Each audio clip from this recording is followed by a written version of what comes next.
my name is Ara, and I'm from Birmingham, and today we're going to read some readings from several artists. Just a bit about myself. I'm currently working at the Women's Hospital, and I'm a biomedical scientist. My parents came to England in 1960, and we were born here, but my roots are Pashtun. And I've visited Afghanistan, well, up to the Khyber Pass, twice in my lifetime, and that's my link to Pashtun and Afghanistan. Thank you. Good evening, everyone. My name is Seresta Rahmani. I come from Iran. I have been here in the UK since 2004.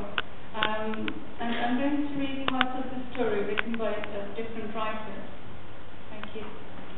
Hi, my name is Roshi. I'm from Birmingham and I'm currently studying A-levels at college. Kala Sharwat by Zahira Sahib, 1998. I don't eat Kala for the taste, but what it makes me feel. More Afghan. My cousin leaned back in his chair in a Kabul restaurant, daring me to order something more Afghan than him. I stirred my straw in my Coke and ordered munto with a layer of yogurt and keema, enough meat to ensure that I was a true descendant of a great warrior. We awaited his dish. How would it be garnished? A flower behind its ear? Or would it be carefully chopped into neat pieces, eaten with a knife and fork in a matter of half an hour? We would get it fresh on Fridays from the halal meat store on Brighton Beach. Once I dared my little brother to touch its opaque eyes while it lay unwatched by my parents on the dining room table. When he refused, I cowered when it came to lamb's eyes. I shoved his finger in it anyway, and it punctured the bag and the eye. My father would always buy 2 lamb's heads from the halal butcher. These small, grinning things would take 3 hours to clean and prepare. An initial 20 minutes was required to soften whatever was inside the crevices and cavities. My mother would bangly shake the head into the sink to clean its nose and ears and brush its teeth, scrape layers off its tongue and boil it some more. This was my breakfast in my college years. My father would boast over the dinner table, trying to get his Afghan-born kids to eat some of it. But we were unmoved by his nostalgia. Really macaroni and cheese pizza, lasagna-loving kids. In fact, we would turn sour with suspicion that a bit of tongue might find its way into our plate. After dinner, my mother would wrap the head into three bags so the neighbours wouldn't get frightened if they saw a grinning skull in the bin. She would throw it out herself because we were all too scared of it. After 20 minutes at the restaurant, a full head, fleshy in all the right places, was brought in by the waiter. He brought the soup in a separate dish. This was no quick meal to stab and go. I think my cousin expected it to be chopped up for him by expert hands. Oh, it's a real head. Okay, it doesn't matter, he said, fumbling with his silverware and stabbing at the lamb's nostrils with his fork. When that proved futile, he tried separating the jaws to get to the tongue, but for some reason he couldn't pull it off. When he saw me staring at him with one eyebrow arched, he said, "You know, forks and knives were never meant for our kind of food. I don't know why they brought them to the table."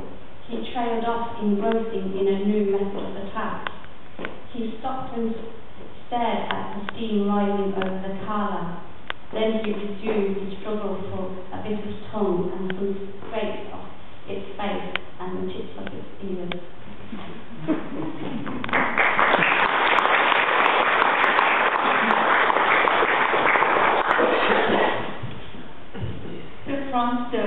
written by Sabira in 2009.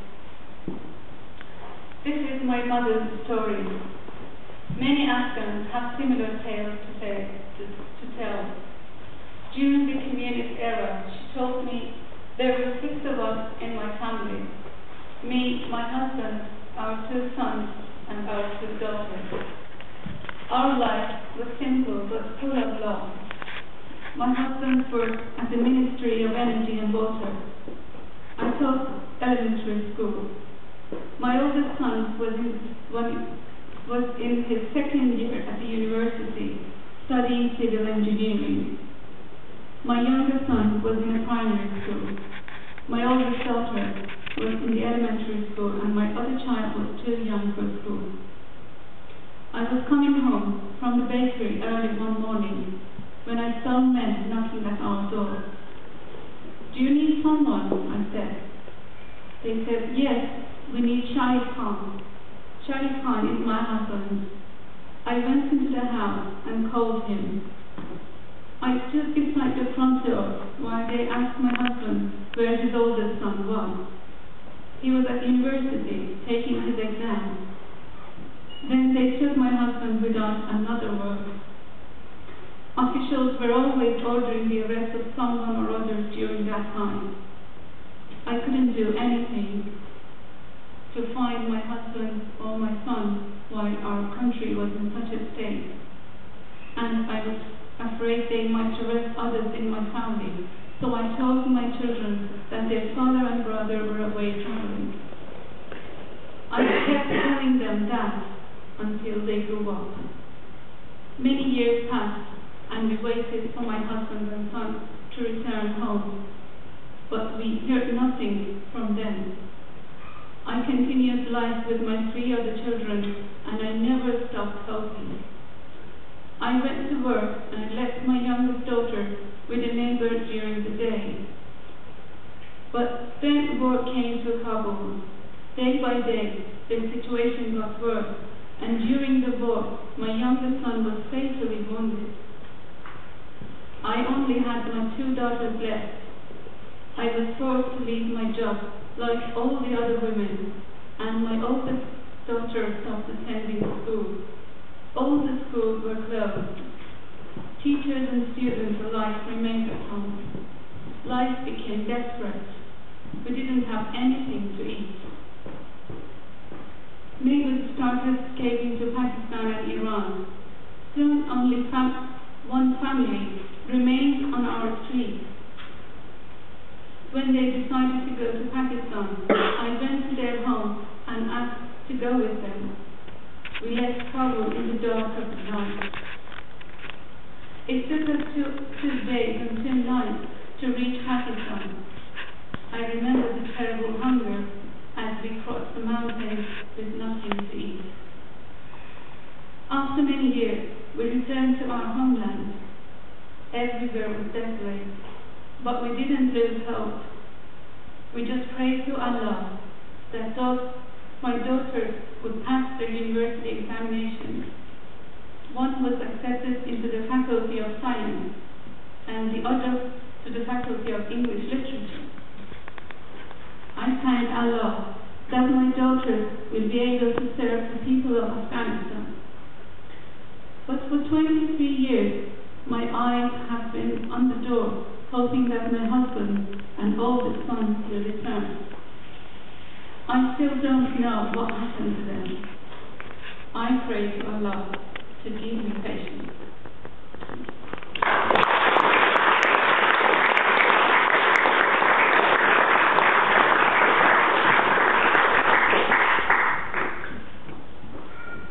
Blue. Orca is blue like the sky and as beautiful as an ocean, my elder brother sang. Look at its stunning colour, look at its delicate design, just try it, wear it and enjoy it. It has been hand embroidered, it is Afghan art. Don't you want to look elegant with Afghan art? It's a mask against dust and evil eyes. I will buy you the most beautiful and expensive orca. I look away. Thank you, I said.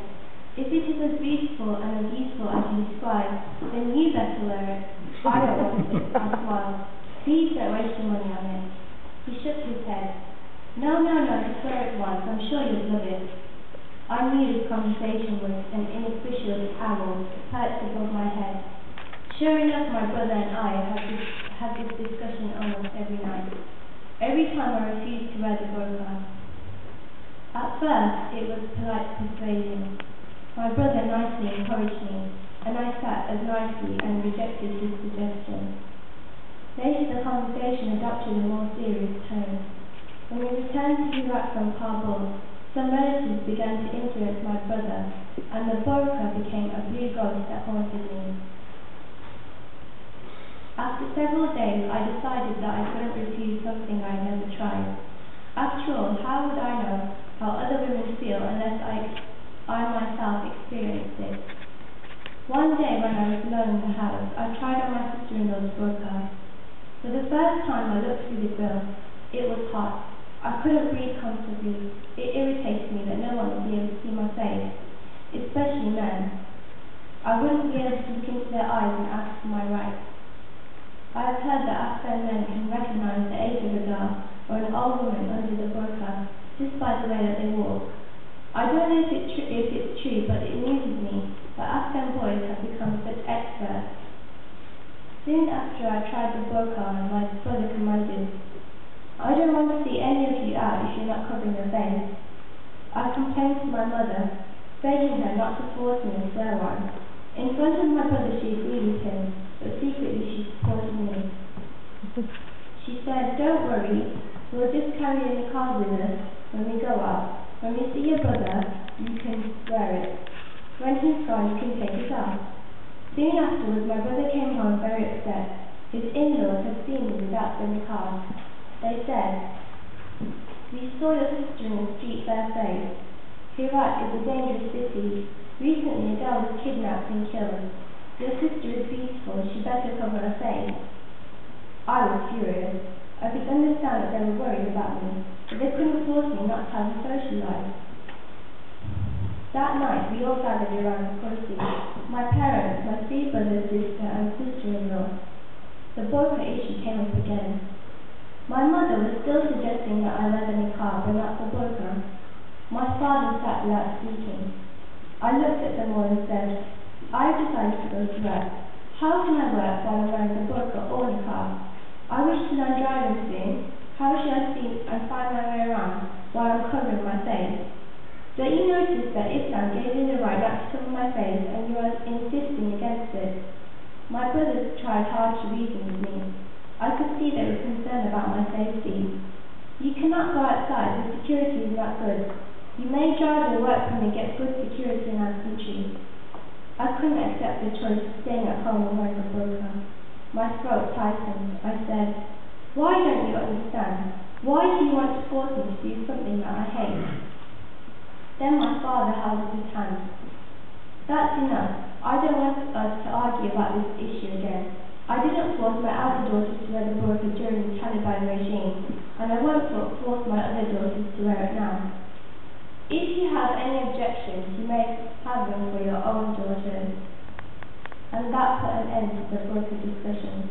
I thank Allah that my family members obey my father's rules, and every time I remember that night, my eyes fill with tears. Tears of gratitude that there is a great hero living under the same